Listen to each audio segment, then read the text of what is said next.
Our nation is under attack. There's no other way to describe what's going on right now.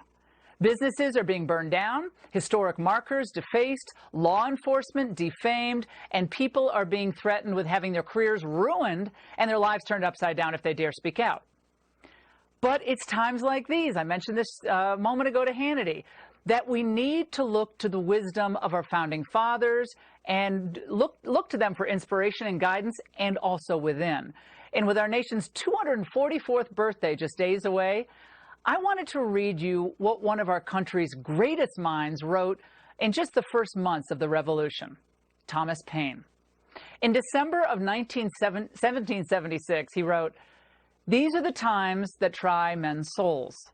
The summer soldier and the sunshine patriot will, in this crisis, shrink from the service of their country, but he that stands by it now deserves the love and thanks of man and woman. Tyranny like hell is not easily conquered, yet we have this consolation with us, that the harder the conflict, the more glorious the triumph. What we obtain too cheap, we esteem too lightly. It is dearness only that gives everything equal as freedom, should not be highly rated." Well, we used to have a lot of summer soldiers and sunshine patriots in the conservative movement. After all, it was easy to be conservative when America won the Cold War and the government was putting up statues of Ronald Reagan and Marxism appeared to be actually defeated. Back then, there were lots of folks who wanted to write books about what a great country we have, and who wanted to sing along with Lee Greenwood and wanted to attend conferences where they sat on panels to talk about the glorious future of America. But where are those people now? Dinesh, let's start with you. What is jarring about this moment is not just how far the left is willing to go. We kind of all knew they were going to try this at some point, but how many so-called conservatives who love to quote the founders at their fancy dinners, they seem willing to do so little to stop this. Reaction. It's actually very chilling. Patriotism, like love, is a philosophy of action. It makes absolutely no sense to make extravagant professions of love if it's unsubstantiated by any conduct at all. And so similarly here, you've got these conservative leaders, and some of them are in the Congress and in the Senate, and they stand around with sort of bovine stupefaction, kind of like a herd of water buffalo that is being assaulted by a pride of lions.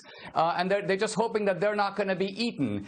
If they make any move at all, it's to run. So there's no sense that they actually have power. They actually have tusks. They can fight. They can put up a resistance, but somehow they've been cowed into submission. It's actually startling to see people who are so thinly devoted to their own principles that they won't even fight for what they believe in. Victor, if not now, when?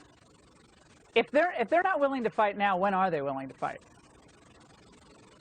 Well, they'll never fight until they're buried, and then they'll mutter in their death. But I mean, history tells us whether they're Jacobins or Bolsheviks or Mao's Red Guards, there's only two ways to deal with them, and one is to go after the apparat, the people who direct it. And I think finally Trump realizes that the military is not going to help him and the blue state governors are not going to help him. But Bill Barr and getting a task force can indict these people for all sorts of crimes. You can cut off federal funds to these states that won't enforce the law. You can file civil rights suits, protect federal property. But that's not even going to be enough. We need everybody. Everybody, according to their station, has to speak out. So when a retired general or a chairman of the Joint Chiefs thinks all of a sudden they're woke and all of a sudden it's a time to change the name of a base or to tear down a statue, we have to say, shame on you. That's not right. Or if there's only a few protesters in the United States that are violent, that's not right.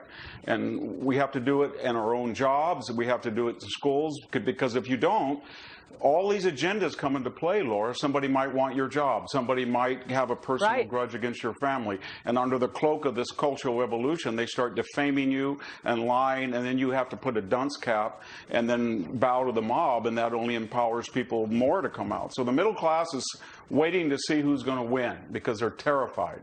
And we've got to reassure them that the apparatus who started this is going to pay a heavy price, and the people who are weak, as you pointed out, they're going to be shamed themselves, and they're going to really regret it, because I think this thing's going to blow over, and more quickly than we think. I think people have seen there's a red line where these people, if they go beyond it, we don't have a civilization left, and we're getting close. Yeah, Dinesh, we're getting very close, Dinesh, and I'm here in Wyoming, and it's amazing how many people have come up to me just in the last 3 or 4 days and said, where are the Republicans? Like, other than President Trump, who the heck is fighting for us? I mean, I can't, I'm probably maybe 10 people have come up to me and said a version of that. And I don't have a really good answer for them. I've got to say, we have a couple of great senators, but I mean, this is like it's an AEI roundtable or something. We feel like throwing theories around. This is a time for people to say, no, you're not going to take my right to worship away. No, you're not going to stop me from, making a living at my restaurant. You're not going to do this. You have never passed a law to throw these edicts out at us. There's no laws passed anymore. Dinesh.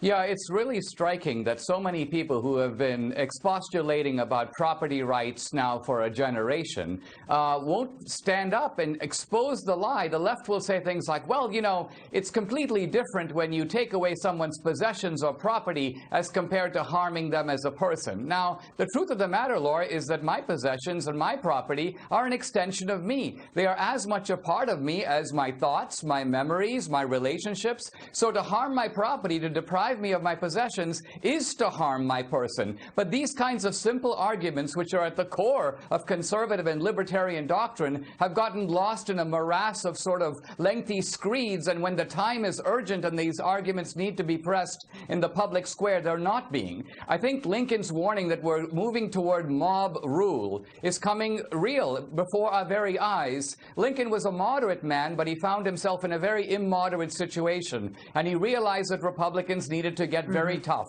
This is exactly such a time. Now, this is a time where we see who believes in conservatism and the Constitution, Victor. And while the GOP cowers or hides or decides they're just not going to come back to town to do anything, these new Democratic leaders like Congresswoman Ayanna Pressley, I don't agree with her on anything, but she sees an opportunity and she goes to exploit it. And now she says, well, violent mob behavior is sometimes to be excused. Watch. The ironic thing is the reason why there is unrest in our streets is because Black Americans have never had equal protection under the law. That's why they're in the streets in the midst of a pandemic and are being met with more of a police state, which is the very reason why there is an uprising.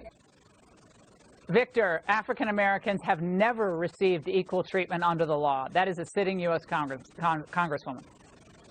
Yeah, I mean, that's just a patent. I spent 30 years in academics, and most of them were teaching poor minority and people who were impoverished. And I can tell you, anytime I had an African American student, and I had many of them that was excellent, it was so easy because people were bending over backwards at graduate schools to help them in a way that was not true of the working white class or even Sikh Americans or Filipino Americans. That's a patent lie, what she said. And that reminds us, though, Laura, that we have to look at long-term solutions.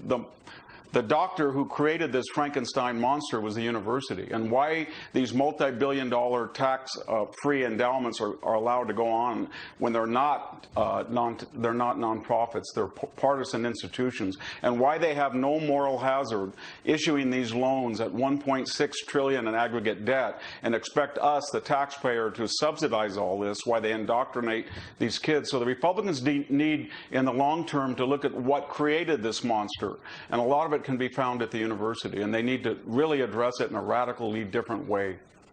Yeah, we have to think big. The left is thinking big. We have to think bigger. Yes. Gentlemen, thank you so much. Great to see both of you.